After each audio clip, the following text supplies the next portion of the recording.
Hi friend जय जगन्नाथ। तो मुझे आज लंच रे बनई आलू पियाज मेथी सागर गोटे भजा बनई। बहुत सिंपल रेसिपी गोटा।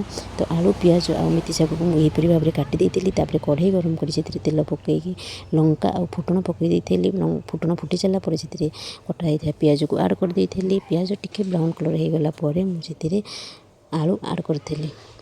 तो आवश्यक अनुसार लुण आ हल्दी पकई देकी यह गोल किसी समय घोड़े देती। तापर आलूटी ये दर सीझा हो गलापर ये मेथी साग को आड करी।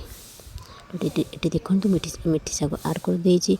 तो मेथी साग आड कर सारापर घोड़े नी एमती खेल शागटी को भाजी देती।